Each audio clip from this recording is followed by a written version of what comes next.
राम राम भाई सारे बहन भाइयों ने मेरे यूट्यूब चैनल फैमिली ने। और भाई आज मैं कहानी लेकर आई हूँ आपके लिए।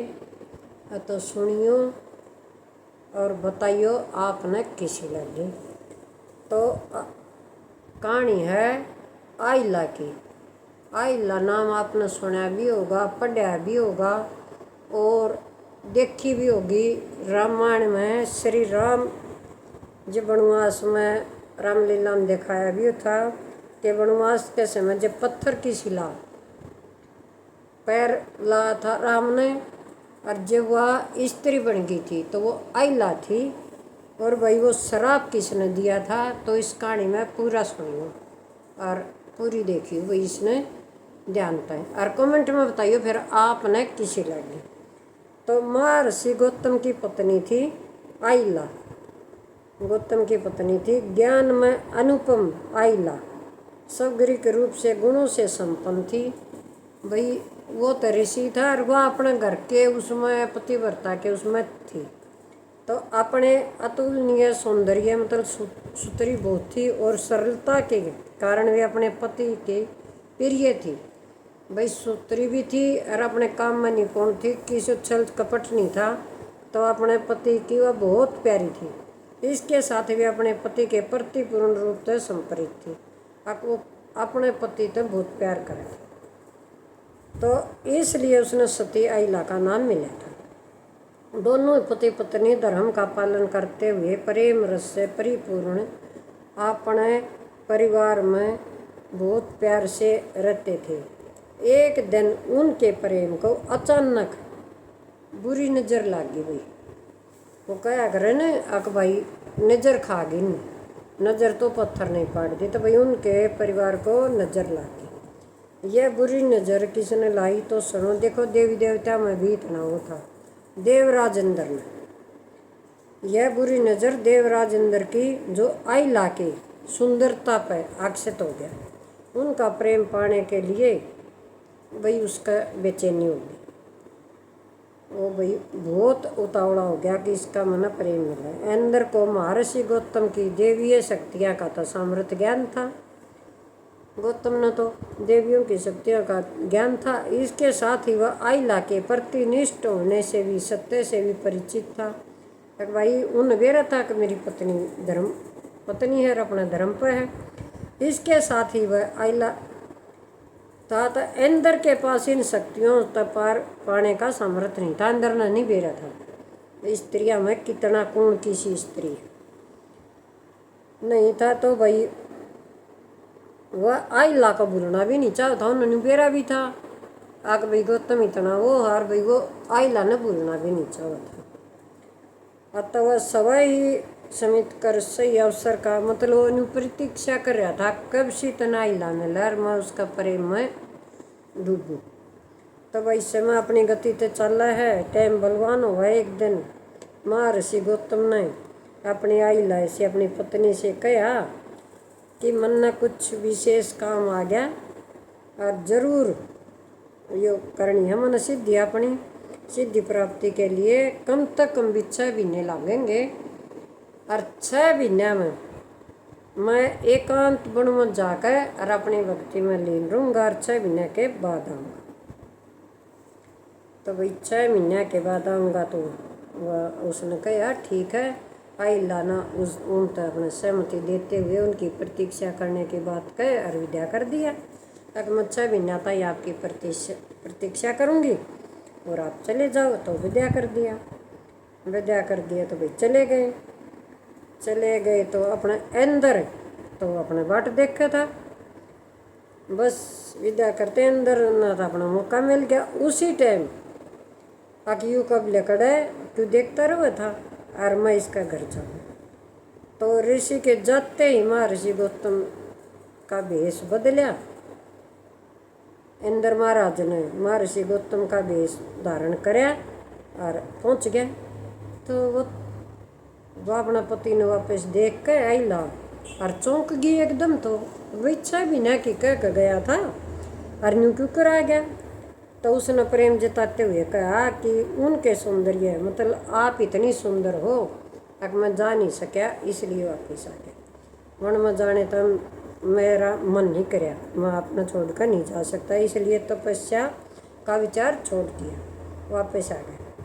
तो पति की बात सुनकर आइला का मन बात अपने राजी होगी को, तू तो इतनी सुंदर है, पति देख ले। अपनी भक्ति ने भी अपने छोड़ कर आ गया, वह अपने झूम उठी तो खूब अपने अधिक पर और ज़्यादा प्रेम करने लगी। तो भाई अपने जीवन में आनंद लेने लग गए, खूब मजे तरह। देखते ही देखते हमने 6 महीने बीत गए। 6 महीने बीत गए तो एक दिन लगा लगी बात आइला सुबह अपना आंगन में काम कर रही थी, पति की चिर परिचित पुकार सुनी। तो उसने अपने पति की एकदम आवाज़ सुनी, जबकि ऋषि का रूप धर रहा था जो अंदर जब तक सुन लग रहा था। तो एक पल में ही आइला को अनर्थ का ज्ञान हो गया, भाई बहुत बड़ा अनर्थ हो रहा है। और जो इन चीर पुकार सुनी तो महर्षि गौतम को सामने पाकर आइला तो पत्ते की तरह काँप गई। एक बहुत बड़ा अनर्थ हो गया, पति बाहर था हुआ है, एक पति भीतर सोवा किए है। तो वह उनके चरणों में गिर पड़ी। तो तब तक इंद्र को भी महर्षि आने का भान हो गया। इंद्र ने भी पट गया, चीर पुकार सुनकर, हाँ भाई आ गया ऋषि गौतम। तो वो क्या ना अपने देर कर था, वो था बड़ा भाज गया। तो आइला ना अपना सारी कहानी ऋषि तो सुनाई, और वो अपने क्रोध में भर गया और तुरंत ही उन आइला को श्राप दे दिया। उसने मतलब सुना नहीं कुछ भी, उसकी वह सुनाव थी कि भाई मन ने तो सोची मेरा पति आ गया और मैं तो वो श्राप दे दिया। तो श्राप दे दिया तो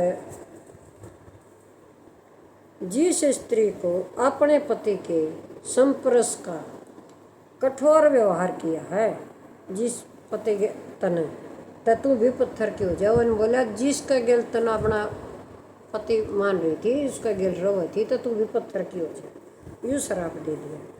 तन मन धन से पति संग थी वह तो बेचारी, उसकी कोई गलती भी ना थी इसमें। तो ऋषि के श्राप और अपनी अज्ञानता से निराश आइला ने तब अपने पति को रोते हुए समझाया कि आप इतनी दिव्य शक्ति से संपन्न हैं। तो उसने कहा कि मन ने तो क्या ही कहानी दे रहा था, मन ने तो नहीं सोची एक भाई तुरंत आ गया उस टाइम आके मेरा पति आ गया। मैंने सोची मैं इतनी सुंदर हूँ, मेरे प्यार बिना रह नहीं सके, और आप उल्टे आगे तो मैं तो अपना तन और मन धन तो पूरी उससे मैं तो अपना पति मान रही थी। मन ने के मेरा को छड़ कर रहा था मेरे गले। तो आपने तो शक्तियाँ का आभास था, आप तो न्यू सोच लेते अब कोई आपकी पति के गिल छड़ कर रहा है। छोड़ गए थे 6 महीने आता ही, तो 6 महीना में आपने एक दिन भी नहीं हुआ बास नहीं हुआ अक भाई तेरी पत्नी के लिए कोई छड़ कर रहा है। तो मैंने तो आप अनजाने में अपराध किया है, मन जानबूझ कर थोड़ी किया है। यूँ मैं तो भले ही पराया पुरुष था, पराये के साथ थी, लेकिन मैं तो पूरा तन मन धन था अपना मान रही थी आपने, मैं किसी दूसरे के साथ नहीं थी। और तो वही आइला की बात सुनकर और ऋषि भी सहमत हुए, एक भी बात तो यह भी सही है, मन ने भी नहीं वो कराया। तो उसने बात सुनकर समझ कर कहा कि श्राप तो दे दिया ही मैंने, वो वापस नहीं लिया जानता। क्यों कहते हैं ना अक बात जुबान से और तीर कमान से लिकड़ी ओढ़ उल्टी नहीं आया करते। तो भाई ये जो श्राप दिए जहाँ हैं ये भी उल्टे नहीं आते हैं, तो वापस तो लिया ना जा सकता। हाँ किंतु एक बात कहूँगा, त्रेता युग में भगवान विष्णु श्री राम के रूप में अवतार लेंगे और वनवास के दौरान तुम्हें स्पर्श करेंगे, उनके हाथों से तुम्हारा पाप धुलेगा और तुम वापस अपने स्त्री रूप को प्राप्त करोगी। तो देखो भाई इससे महात्मा हुए हैं, उन्होंने पहले आयु बेरा था अब विष्णु भगवान त्रेता युग में राम का अवतार लेंगे, वे वन में भी जाओगे देखो, और वह वो करेंगे। तो भैया लिखित पहले आए हुए हैं, जो ये ऋषि हुए हैं इनने पूरा ज्ञान हुआ है, तो वह लिखी हुई थी सारी कहानी। तो वो ऋषि के श्राप धारण करते हैं ला पत्थर की शिला न्यू बनी थी भाई। तो सुन लो ये। और जब होगा तो श्री राम ने किया श्राप मुक्त कुकर किया। त्रेता युग में श्री राम को 14 साल का वनवास हुआ। आई ला उनकी घोर तपस्या कर रही थी बेचारी, पत्थर की होते हुए भी उनकी प्रतीक्षा में बैठी थी। कद राम आऊँगे और कद में स्त्री रूप में आऊँगे। तब वनवास के समय जब श्री राम वन में आए तो उनके पावन चरणों से स्पर्श से उन पुण्य स्त्री रूप में प्रकट हुई। तो देखो भाई ये तो पहले लिखी हुई थी किताबा में, और महर्षि गौतम ने पहले ही बेरा था, और इंद्रदेव ने क्या ही कहानी बेरा था जब भी इतना हुआ। और उसने न्यू बेरा था कि न्यू बनेगी, और जब भी इच्छा भी ना था उन्होंने कोई शुद्ध नहीं ली भाई। तो होनी होने बना है या किसी के बस की बात नहीं है। जय श्री राम, जय श्री राम।